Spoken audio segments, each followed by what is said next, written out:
कर रहे थे क्लास 11th का chapter number 9 sequence and series के बारे में, जिसकी एक्सरसाइज मिस्किलिन चल रही थी। क्वेश्चन नंबर अपन 27 डिस्कस करेंगे। तो चलिए स्टार्ट करते हैं। क्वेश्चन नंबर 27 में आपको गिवन क्या है, देखिए।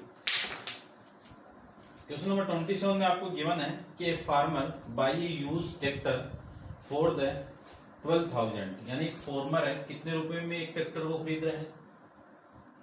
12,000 के में एक ट्रैक्टर खरीद रहा है। ही पे 6,000 कैश, यानी इस 12,000 में से 6,000 रुपीज पे कर देता है, तो रिमेनिंग वैल्यू कितनी बची? 6,000 बची। ठीक है, अब देखो इतनी रिमेनिंग वैल्यू बची है। अगले ने बोला है कि agree to pay the balance in annual instalment, यानी इस अमाउंट को एनुअल इंस्टॉलमेंट के अंदर किस्तों में ये क्या कर रहा है, इसको पे कर रहा है। Of 500 plus 12% interest on the unpaid amount, यानी 500 के साथ में 12% का क्या दे रहा है, उसको इंटरेस्ट दे रहा है। ठीक है, ये इतना गिवन है। फिर आपको बोला है कि how much will the tractor cost, यानी इस ट्रैक्टर की कॉस्ट कितनी हो जाएगी। तो रेट तो कितनी हो गई, रेट आर इक्वल टू कितना हो गया, 12% हो गया। अब ये अमाउंट लगेगी, ये जो इंटरेस्ट लगेगा किस पे, इस अमाउंट पे लगेगा। तो देखिए ध्यान से, इसको देखना आप ध्यान से कि इसको मैं क्या लिख सकता हूं कि जो टोटल अमाउंट आपको निकालनी है, तो एसन की अमाउंट आपको टोटल निकालनी है। ठीक है, तो पहले तो मैं ये इंटरेस्ट वाली अमाउंट निकाल लेता हूँ कि इंटरेस्ट लगेगा कितना। ठीक है, तो देखो इंटरेस्ट वाली निकाल देता हूं। इंटरेस्ट कितना लगेगा इस 6,000 पे, कितने परसेंट का, 12% का। पर ये लगेगा कब तक लगेगा, जब तक ये अमाउंट कंप्लीट नहीं होगी। तो सेकेंड ईयर में कितना, इसमें से 500 कम कर दो, क्योंकि 500 क्या दे रहा है, उसको पे कर रहा है, और उस 500 की 12% ब्याज के साथ दे रहा है। तो क्या लिख सकता हूं मैं, 5,500 अगेन 12%। उसके बाद में और कम कर दो, तो 500 इंटू 12% ये अमाउंट लगेगी। अब लास्ट वाली जो इंस्टॉलमेंट है वो कितनी होगी, वो देखिए कितनी होगी, 500 इंटू इस पे भी 12% के साथ ये क्या करेगा, पेड करेगा। अब इसी को मैं वैल्यू निकालूं कि टोटल इंटरेस्ट हुआ कितना, तो इसमें से कॉमन आएगा आपका 12/100, रिमेनिंग वैल्यू 6,000, 5,500 प्लस 500 प्लस कहां तक, 500 तक। इसका सम निकालना है मुझे। अब इसका सम आएगा कैसे, यदि मेरे पास में ये टोटल टर्म आ जाए तो अपन निकाल सकते हैं। 600 यानी 6,000 से 500 जा रहा है, तो टोटल तो एन की वैल्यू देखो कितनी आ रही है, टोटल एन की वैल्यू 12 आ रही है। या फिर आप निकाल सकते हो एन से, एन से निकाल सकते हो। एन का फॉर्मूला क्या आपका, ए प्लस एन माइनस 1 इंटू में डी, ये फॉर्मूला है। इस फॉर्मूले का यूज करके अपन निकाल सकते हैं। या तो आप यहां से निकाल दो, या फिर मैं पीछे से निकालूं तो डी की वैल्यू पॉजिटिव आ जाएगी। ठीक है ना, तो यहां से भी निकालोगे तो ए की वैल्यू ये, और डी की वैल्यू देखो, इसमें से इसको माइनस करूंगा तो माइनस का 500। या फिर आप इसको ऐसे भी लिख सकते हो, ए की बात है कि 500 से 6,000 तक करना है, तो 500, उसके बाद में नेक्स्ट अमाउंट कितनी होगी, 1,000 प्लस फिर नेक्स्ट 1,500, ऐसे ये चलती जाएगी। कहां तक जाएगी ये, 6,000 तक जाएगी। ठीक है, ऐसे भी कर सकते हो, ऐसे भी कर सकते हो। अब इसमें मैं ये फॉर्मूला अप्लाई करूं तो वैल्यू देखो कितनी आएगी, ए एन की वैल्यू तो ये रही। ठीक है, इसमें लिख देता हूं, ए एन की वैल्यू कितनी है, 6,000, कोमा फर्स्ट टर्म कितनी है, एपी की फर्स्ट टर्म कितनी है, 500, कॉमन डिफरेंस कितना है, 1,000 में से 500 आप माइनस करोगे तो कितनी वैल्यू, 500 रिमेनिंग रह जाएगी। तो वैल्यू में पुट करूं तो 6,000 equal to 5,500 plus N minus 1 into D की वैल्यू 500। ये वाली वैल्यू इधर आके माइनस होगी तो 5,500 equal to N minus 1 into 500। इस 500 से मैं इसको कैंसिल आउट करूंगा तो 11, एन माइनस 1 की वैल्यू कितनी आ गई, 11 आ गई, तो एन की वैल्यू कितनी आ गई, 12 आ गई। अब मैं इसका सम निकाल सकता हूँ, इस पूरी अमाउंट का मैं सम निकालूं तो सम का फॉर्मूला अपने पास में कितना है, Sn equal to n/2 equal to 2a plus n-1 into में t। लेकिन यहाँ पे आप डायरेक्ट यूज कर दो a प्लस में l वाला, ठीक है। तो यहां से वैल्यू आएगी आपकी 12 अपॉन में 100 इंटू n-1, n-n की वैल्यू कितनी है 12 अपॉन में 2, एक की वैल्यू 500 प्लस लास्ट वाली टर्म कितनी है 600, ये आपकी वैल्यू यहां से आ जाएगी, ठीक है। इसको मैं इससे कैंसिल आउट करूं तो ये तो हो गया आपका 6, तो ये 12 अपॉन में 100। अब देखो ये 6 इंटू ये कितना हो गया आपका 6500, ये वैल्यू आपकी यहां से आ जाएगी। इसी को मैं लिख सकता हूं 12 अपॉन में 100 इंटू 6 को मैं इससे मल्टीप्लाई करूं तो 30 36 36 और 3 39 और ये 00, इन 00 को मैं इससे कैंसिल आउट कर दूं और 390 को मैं 12 से मल्टीप्लाई कर दूं तो ये 0 और ये वैल्यू आपकी 8, ये 78 और ये 0 9 और 3 और ये 0 8, ये आपकी वैल्यू रह जाएगी आपकी 6 और ये 4680, यानी टोटल इंटरेस्ट आपका कितना आ गया 4680 रुपीज आ गया। अगले ने बोला है कि इस ट्रैक्टर को खरीदने के लिए उसको कितनी अमाउंट पे करनी पड़ेगी, तो टोटल अमाउंट की वैल्यू निकालनी। तो टोटल अमाउंट कितनी हो गई आपकी, टोटल अमाउंट हो गई आपकी, देखो ये तो कितना आपका 6000 उसने पे कर दिया था, फिर ये पे कर रहा है, उसके बाद में ये विथ इंटरेस्ट के साथ पे कर रहा है, तो ये इंटरेस्ट हो गया आपका। इन सबको मैं कैलकुलेट करूं तो 6 6 12 16 18 फिर 680, ये टोटल अमाउंट आपकी आ जाएगी, ठीक है 12 16,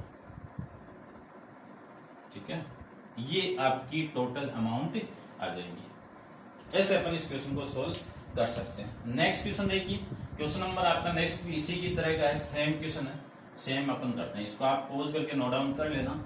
नेक्स्ट आपका क्वेश्चन है 28,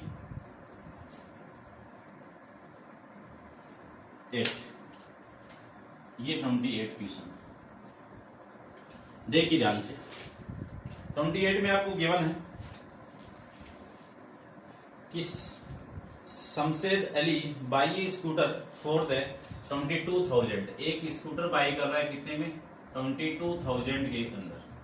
अगले ने बोला है कि ही पे 400 रुपीज, यानी उसने पे कर दिए कितने रुपीज 400, रिमेनिंग वैल्यू कितनी 18,000 रिमेनिंग वैल्यू रहेगी। अब अगले ने ये बोला है कि इतनी अमाउंट पे करने के बाद जो remaining value 18,000 agree to pay the balance in annual instalment of the rupees, कितने रुपीज में दे रहा है 1000 रुपीज में दे रहा है, कितने रेट के साथ में 10% के साथ में दे रहा है, कि इस अमाउंट को 10% की ब्याज की रेट से दे रहा है, तो इस अमाउंट पे 10% लगेगा, ठीक है। ऑन द अनपेड अमाउंट, यानी इस अमाउंट पर, अनपेड अमाउंट पर, how much will the scooter cost, यानी उस स्कूटर की कॉस्ट कितनी पड़ जाएगी। तो सेम ही है, तो सबसे पहले तो इंटरेस्ट निकाल लीजिए। इंटरेस्ट की मैं बात करूं तो इंटरेस्ट होगा कितना, वो देखो 18 को 10% के रेट से देंगे, तो 18 इस पे 10%, 10 अपॉन में 100 प्लस 18 में से 1000 अपन इंस्टॉलमेंट में दे रहे हैं, तो 18 में से कम कर दो 17, इसी की तरह इसमें 500 कर देते हैं, तो ये वैल्यू आपकी हो जाएगी 10 अपॉन में 100, फिर वापिस 18 में से 17 में से 1000 कम कर दो और इनटू में कितना आएगा 10 अपॉन में 100, फिर लास्ट वाली अमाउंट कितने, लास्ट 1000 पे लगेगा, तो 1000 10 अपॉन में ये वैल्यू आपकी यहां से आ जाएगी, ठीक है। अब आप इसको उल्टा करके जैसे इसको लिखा था वैसे आप इसको भी लिख सकते हो, ठीक है। मैंने आपको अभी बताया था कि आप पीछे से भी फाइंड कर सकते हो इसकी वैल्यू। तो सबसे पहले देखो कॉमन आ रहा है इस जीरो से, ये जीरो कैंसिल आउट, और इस जीरो से ये जीरो कैंसिल आउट, यहाँ से भी ये 2 जीरो कैंसिल आउट कर दो, ये 2 जीरो यहाँ से कैंसिल आउट, ये 2 जीरो यहाँ से कैंसिल आउट। वैल्यू कितनी रही? 1800, 1700, 1600, लास्ट वाली वैल्यू 100। इसी को मैं ऐसे भी लिख सकता हूं 100 प्लस 200 प्लस 300 प्लस कहां तक जाएगा? ये 1800 तक जाएगा। तो देखो 100 से लेके 18 तक जा रहे हैं अपन, ठीक है। तो n की वैल्यू तो यहां से डायरेक्ट दिख रही होगी आपकी, कितनी? 18 होगी। अब इनका सम निकालना मुझे, तो सम के लिए इसकी फर्स्ट टर्म कितनी हो गई? 100 हो गई, और लास्ट वाली टर्म कितनी हो गई? 1800 हो गई। तो इसका सम निकालूं तो n/2 18/2, ठीक है। फॉर्मूला लिख देता हूं, अभी लिखा था मैंने, Sn इक्वल टू n/2। कौन सा फॉर्मूला यूज करेंगे? a+l वाला, ठीक है ना। ये थोड़ा सिंपल रहेगा। कब? जब लास्ट टर्म आपको गिवन है, इनटू a कितना आपका? 100, लास्ट टर्म कितनी है? 18, ये लीजिए। इसको मैं इससे कैंसिल आउट करूं तो ये कितना हो गया आपका? 9। तो 9 इंटू 1900, इसको मैं इससे मल्टीप्लाई करूं तो वैल्यू आपकी कितनी आ जाएगी? ये 0, ये 0, ये 1, और ये 9 और 8 17। ये टोटल आपका इंटरेस्ट आ जाएगी। आपको स्कूटर की टोटल अमाउंट बतानी है कि टोटल अमाउंट कितनी लगेगी। तो टोटल अमाउंट कितने में था? ये 22 में था, ठीक है। इस 22,000 के अंदर 18 प्लस 4 दोनों काउंट हुए हैं, और प्लस इंटरेस्ट कितना? 17,100। इनको मैं ऐड करूं तो वैल्यू आपकी हो जाएगी 0, 0, 1, 9 और 3। ये टोटल आपकी अमाउंट यहां से लग जाएगी, ठीक है। ऐसे अपन इस क्वेश्चन को सॉल्व करेंगे, ठीक है। आंसर मैं एक बार चेक कर लेता हूं। मिसलिनियस का 28 क्वेश्चन, ठीक है। ये आपका इस क्वेश्चन का आंसर हो जाएगा। नेक्स्ट क्वेश्चन के बारे में डिस्कस करते हैं अपन। ऐसा ही है, सेम नेक्स्ट क्वेश्चन भी मिलता जुलता सा, चेक करते हैं। देखो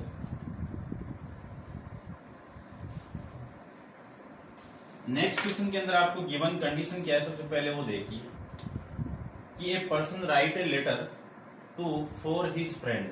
यानी एक पर्सन है, 29 वाला है, एक पर्सन है, वो अपने 4 फ्रेंड को लेटर लिख रहा है। तो यहाँ पे एक फ्रेंड ये कितने लेटर लिख रहा है? 4 कर रहा है। ये लीजिए 4 लेटर लिख दिए, ठीक है।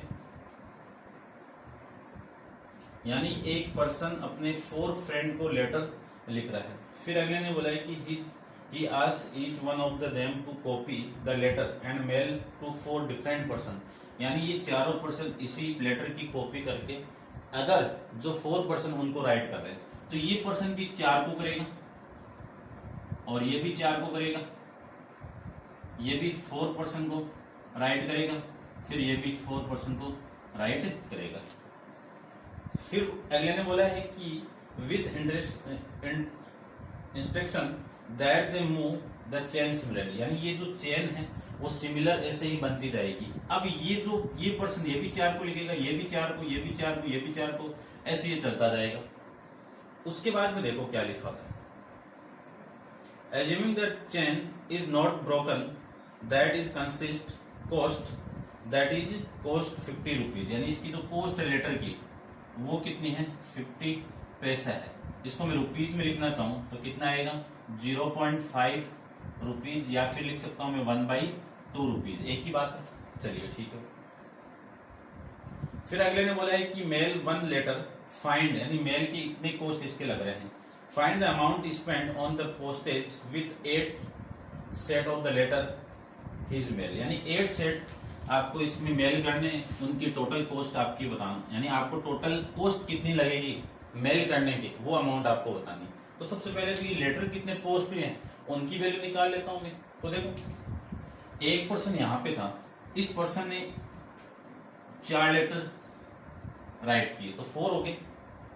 फिर इन 4 ने 4 किए तो 4 4 4 16 हो गए, और 16 को क्या लिख सकता हूं मैं? 4 का स्क्वायर लिख सकता हूं। फिर इन पर्सन ने भी 4 करेंगे ऐसे, ये भी 4 करेंगे ऐसे करके, कितने? 4 की पावर क्यूब। फिर ऐसे नेक्स्ट ये कहां तक चलेगा? 8 तक चलेगा, तो 4 की पावर 8 तक। अब इसमें आपको पता है कि n की वैल्यू तो कितनी हो गई, 8 हो गई, ठीक है। अब इसको आप चेक कर सकते हो, ये एपी में तो नहीं है, ठीक है। यदि मैं इसको इससे डिवाइड करूं, इसको इससे डिवाइड करूं, इसको मैं इससे डिवाइड करूं, तो इसका कॉमन रेशियो क्या आएगा, 4 आएगा, इक्वल आएगा, तो ये किस में आ जाएगा, जीपी में आ जाएगा। इतनी बात हो गई। इस जीपी की जो फर्स्ट वैल्यू क्या होगी, फर्स्ट टर्म होगी। ये जीपी में, तो जीपी का जो फॉर्मूला है सम का, वो क्या लगेगा, सम ऑफ एन टर्म, क्या लगेगा, S N equal to A into R की पावर एन माइनस 1 अपॉन में आर माइनस 1। ये फॉर्मूला कब, जब आर की वैल्यू 1 से बड़ी है। आपको S8 की वैल्यू निकालनी है, तो ए की वैल्यू कितनी हो गई, ए की वैल्यू 4 इंटू आर की वैल्यू 4, एन की वैल्यू 8 माइनस 1 अपॉन में 4 माइनस 1। इसी को लिख सकता हूं मैं, A8 equal to 4 upon 3 into 4 की पावर 8 माइनस 1, ये वैल्यू आ जाएगी। अब ये तो टोटल लीटर आ गई, आपको टोटल अमाउंट निकालनी है, तो अमाउंट इक्वल टू 1 लीटर की रेट मेल करने के लिए कितना है, 1/2, तो 1/2 से इसको मल्टीप्लाई कर दो टोटल लीटर को, ये आपकी क्या आ जाएगी, टोटल अमाउंट। इसको मैं इसे कैंसिल आउट करूं तो वैल्यू आ गई 2, तो 2/3, 4 की पावर 8 माइनस 1, ठीक है। ये आपका इसका आंसर आ जाएगा, ठीक है। मैं चेक कर लेता हूं, ठीक है। इसको आप मल्टीप्लाई करोगे ना, तो जो अमाउंट आएगी वो लिख देता हूं मैं यहाँ पे, कितनी आएगी, 43,690। आप इसको मल्टीप्लाई कर लेना, 2/3 को 4 4 4 ऐसे कहां तक, 4 तक, 8 टाइम आपको मल्टीप्लाई करना है, ठीक है। इसको आप मल्टीप्लाई करोगे तो 43,690 रुपीज इसकी टोटल कॉस्ट आ जाएगी, ठीक है। ऐसे आपको इस क्वेश्चन को करना है। नेक्स्ट क्वेश्चन देखिए, क्वेश्चन नंबर 30 की मैं बात करूं तो 30 में आपको क्या गिवन है, सबसे पहले उसकी बात करते हैं। क्वेश्चन नंबर आपका है 30 में आपको गिवन है कि a man deposit 10,000 rupees in the bank, यानी एक मैन एक बैंक के अंदर डिपॉजिट करवा रहा है, कितनी अमाउंट, डिपॉजिट अमाउंट कितनी है, 10,000। अब ये डिपॉजिट अमाउंट है, ये क्या हो गया, प्रिंसिपल अमाउंट हो गई। ये लीजिए, कि अपन जो अमाउंट जमा करवाते हैं वही आपकी क्या हो जाएगी, प्रिंसिपल अमाउंट हो जाएगी। उसके बाद में लिखा है कि इस पे जो रेट है वो कितनी है, 5% simple interest annually, find the amount in 15 year, कि 15 year since he deposit the amount amount, ठीक है ना। 15 ईयर के अंदर कितनी अमाउंट डिपॉजिट होगी। Also calculate the total amount after 20 year, यानी आपको क्या निकालना है, एक तो A15 की वैल्यू निकालनी है, और अगले ने ये बोल दिया कि टोटल अमाउंट निकालनी है, कब, आफ्टर 20 ईयर, ठीक है ना। ये टोटल अमाउंट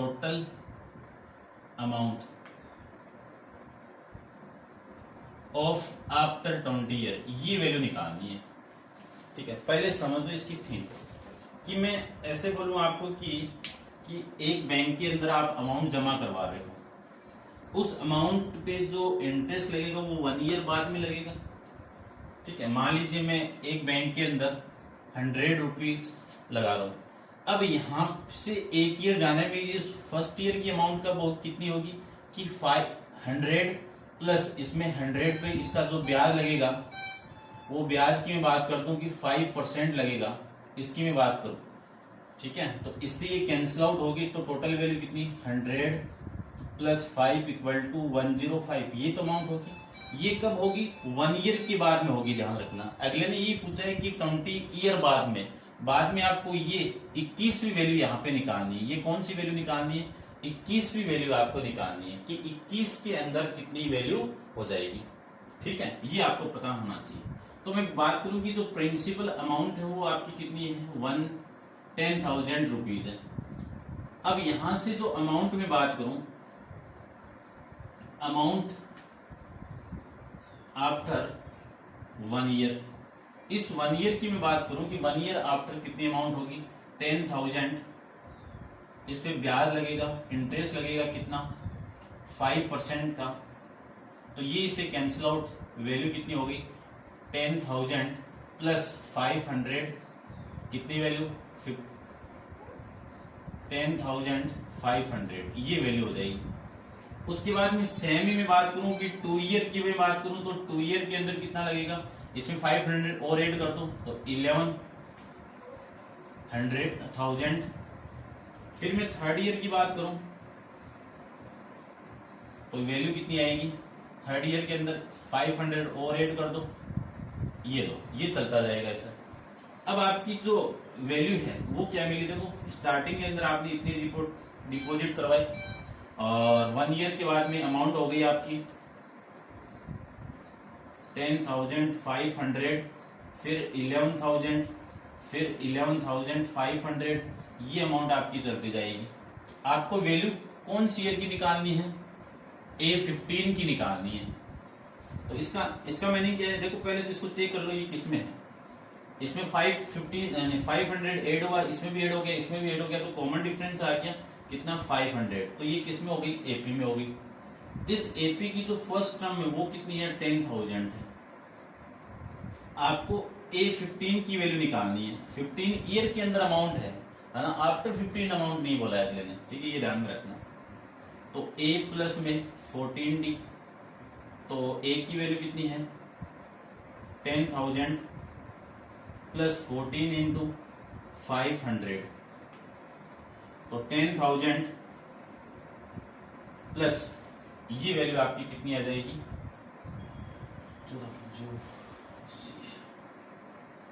70, ठीक है ना। देखो कितना 70 और ये आपकी, तो ये टोटल अमाउंट आपकी कितनी आ गई, 17,000 रुपीज A15 की वैल्यू। उसके बाद में आपको निकालनी है total amount of after 20 year. तो टोटल अमाउंट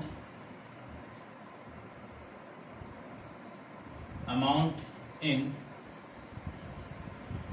आफ्टर 20 ईयर। अब 20 ईयर आफ्टर निकालना, तो n की वैल्यू यहाँ पे कितनी आ जाएगी, 21, ठीक है ना। देखो यहाँ से मैंने आपको ये बताया कि स्टार्टिंग वैल्यू ये होगी, फर्स्ट ईयर के बाद में ये होगी, आपको 20 साल बाद में निकालनी है, तो 21वीं वैल्यू आपको निकालनी है।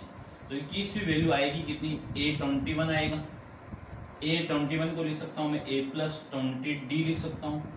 A की वैल्यू कितनी है अपने पास में, A की वैल्यू कितनी है, 10,000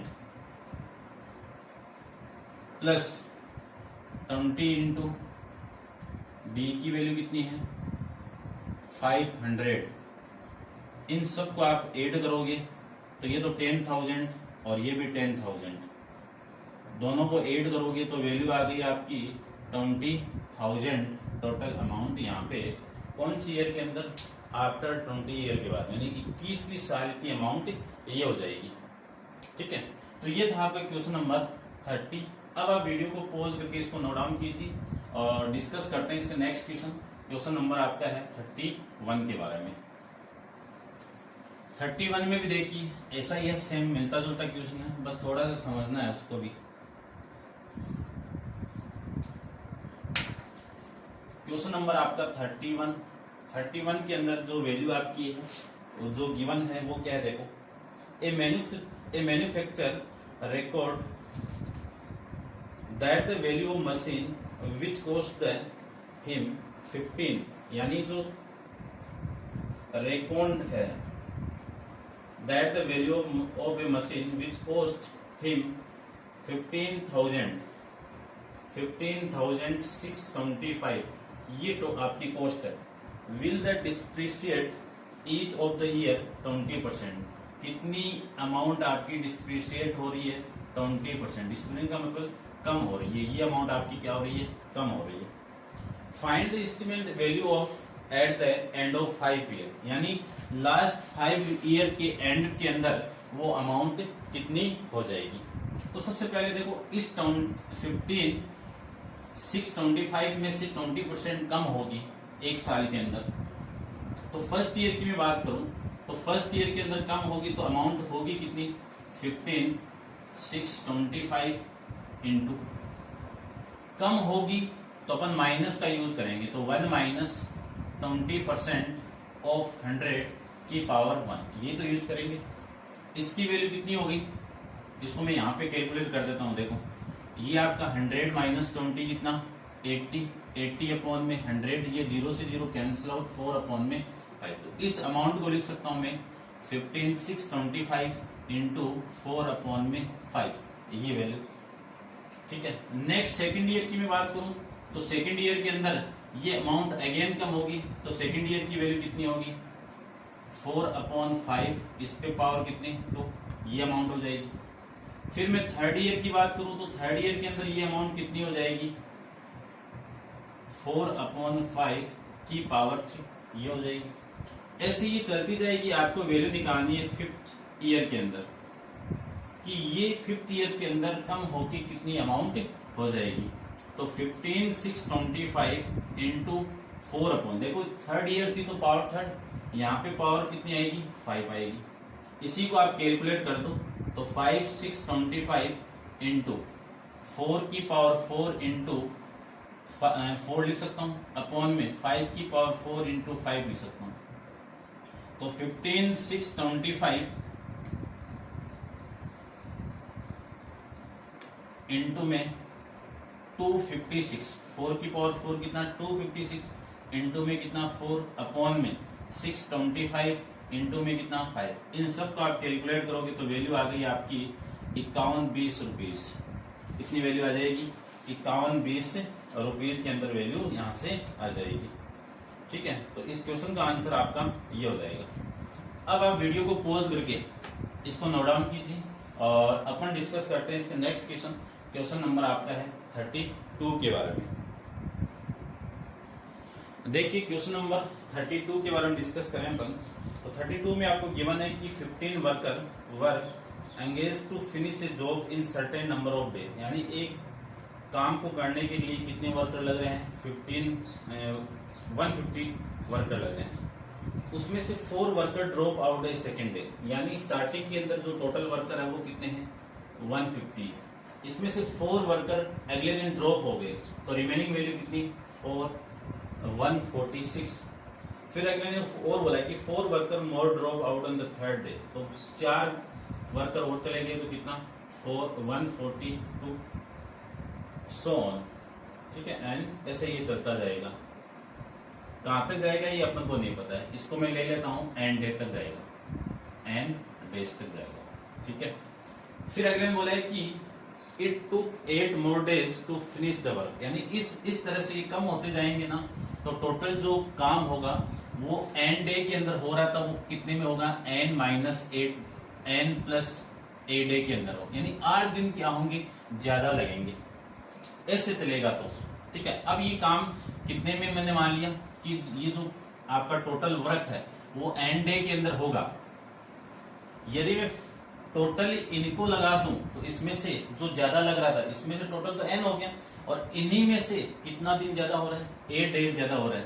तो ये टोटल को लगा दूं तो टोटल काम करने के लग जाएंगे आपके जो 150 वर्कर है, ये टोटल इस काम को करेंगे तो कितने दिन लगेंगे, 8 दिन ज्यादा लग रहे थे, अब माइनस लगा दो तो ये टोटल वर्कर जब काम करेंगे उसमें से ये डेज आ जाएंगे। ठीक है, अब देखो आगे आपको क्या गिवन है कि find the number of worker, find the number of days in which the worker was the completed, यानी कितने डेज के अंदर इस काम को ये कंप्लीट कर लेंगे, कितने डेज के अंदर कर लेंगे।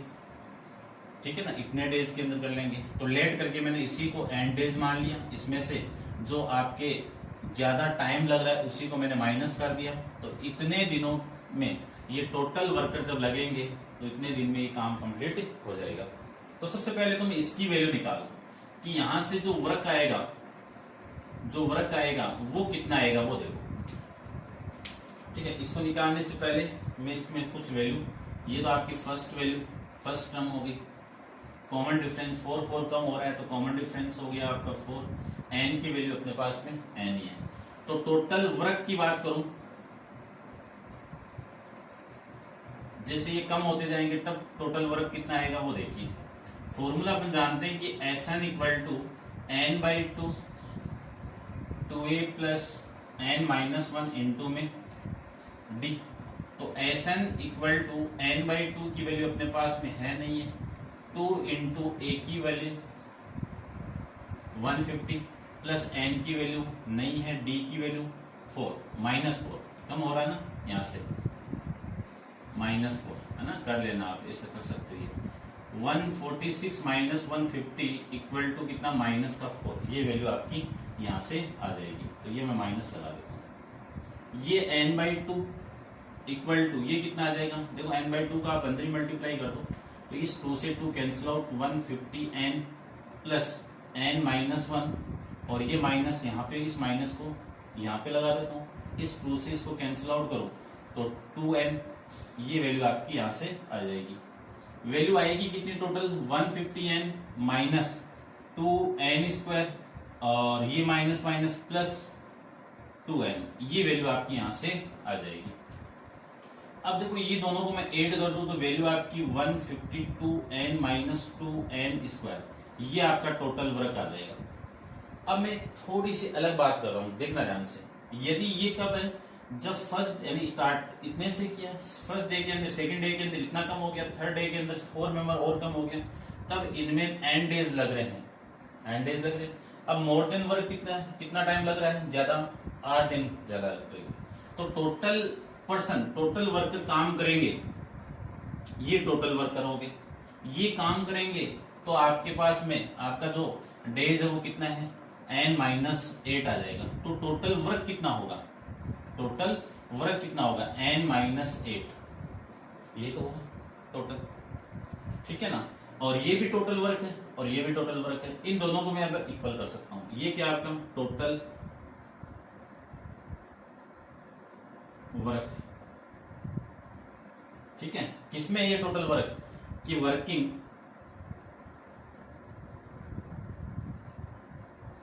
वर्किंग देम ऑल वर्कर कि ये जो टोटल वर्कर थे आपके 150, ये जब वर्क करेंगे तो टोटल वर्क तो ये होगा ना। तो इन दोनों वैल्यू को मैं अब इक्वल कर सकता हूं। तो 150 2n minus 2n square equal to 150 into n minus 8, ये वैल्यू आ जाएगी। ये वैल्यू आ गई तो इसको मैं सोल्व करूं तो आपकी जो वैल्यू आएगी वो कितनी आएगी, वो देखिए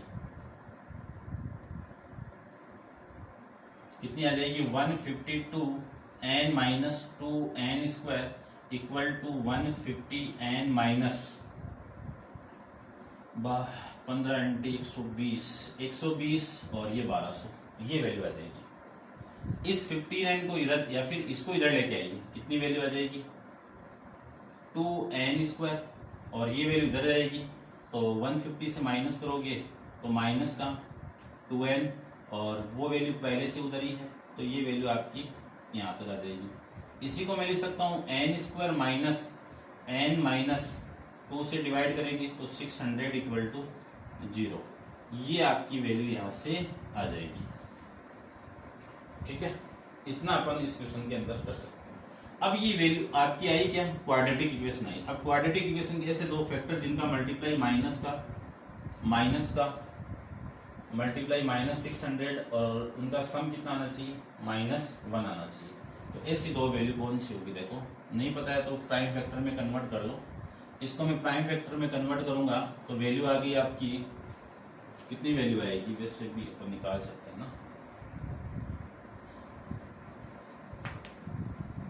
देखो 24 को मैं 25 से मल्टीप्लाई करूं तो ये तो 100 और 50 और 10 60, ये आ गया, ठीक है। तो इसको अरेंज कर देता हूँ।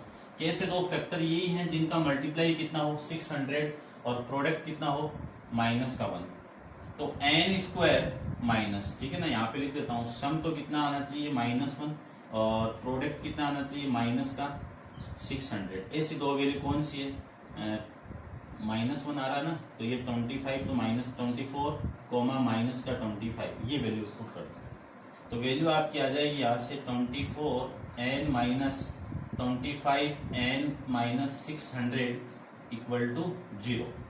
इसी को मैं लिख सकता हूँ कितना, देखो n कॉमन निकाल लो, n माइनस 24 और माइनस 25 को कॉमन निकालेंगे तो वैल्यू आपकी कितनी आ जाएगी, n माइनस, ये प्लस है ना, ये प्लस अभी तो n प्लस आ जाएगा, और ये माइनस 25 का आप कॉमन निकालोगे तो n minus plus 24 equal to 0। n plus 24 को मैं कॉमन निकाल दूं तो remaining value n minus 25 equal to 0 है। तो n की वैल्यू कितनी आएगी, जब ये 0 तो n की वैल्यू माइनस 24 और जब ये 0 है तो n की वैल्यू प्लस 24। अब n क्या था, नंबर ऑफ डेज था, तो ये तो कभी नेगेटिव नहीं हो सकता, नंबर ऑफ डेज कभी भी नेगेटिव नहीं हो सकता है। तो नंबर ऑफ डेज कितने हो गए आपके, 25 हो गए। तो जब ये टोटल वर्कर काम करेंगे, टोटल वर्कर जब काम करेंगे 150, तो नंबर ऑफ डेज कितने लग रहे थे, n माइनस 8। तो टोटल डेज होंगे कितने, वो n माइनस 8 की वैल्यू 25 माइनस 8 आप कर दोगे तो वैल्यू आपकी क्या आ जाएगी, 17 आ जाएगी। ठीक है, यानी टोटल वर्कर 150, आप 150 वर्कर इस काम को करेंगे तो टोटल डेज कितने लगेंगे, 17 डेज आपको इस काम को करने में लग जाएंगे। ठीक है, तो ऐसे आपको इस क्वेश्चन को करना है। तो इम्पोर्टेंट क्वेश्चन था ये आपका, ठीक है, इसको देख लेना। इस क्वेश्चन के साथ आपका चैप्टर भी कंप्लीट है और नेक्स्ट चैप्टर पर नेक्स्ट वीडियो के अंदर डिस्कस करेंगे। आज के लिए इतना ही, थैंक यू सो मच।